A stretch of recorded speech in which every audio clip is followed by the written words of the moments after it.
Right now at 5, the final mark of his 8-year term, Governor Scott Walker signs the lame duck session bills scaling back the power of Governor-elect Tony Evers. That legislation also limits incoming Attorney General Josh Kaul and early voting. Walker signed those bills into law this afternoon in Green Bay. Katie Crowther was there and joins us in studio to break down what happened today. Kate? Carol and Steve, Governor Walker says it's not about taking away any power from his successor, but rather securing some of the things he and Republican majority legislators worked hard for during his 8 years as governor.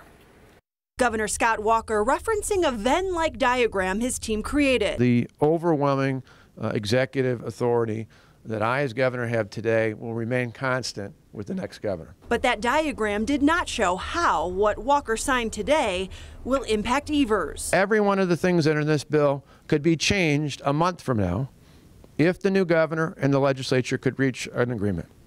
So if the governor the new governor going forward, as he's talked about throughout the campaign, is good at working with both Republicans and Democrats, if there's something technically that he believes is a challenge, then he'll be fully capable to work with the legislature to make that happen. Here are just a few of the restrictions now placed on Evers. He will not be able to change any public assistance programs or pass new state rules without full approval of the legislature. And he will not have the final say in getting out of a multi-state lawsuit to overturn Obamacare. People of Wisconsin deserve better and expect more from the government that they've gotten the last few weeks. And I have a duty to listen to the people of Wisconsin, and we're doing this now.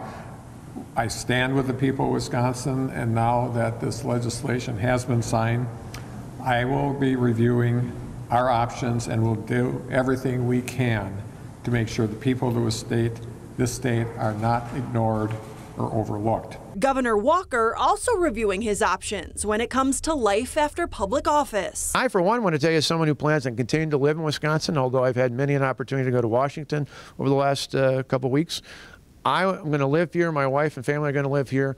I want Wisconsin to do well. I want Tony Evers to be successful. I want the legislature to be successful. I just want to make sure there's a balance going forward.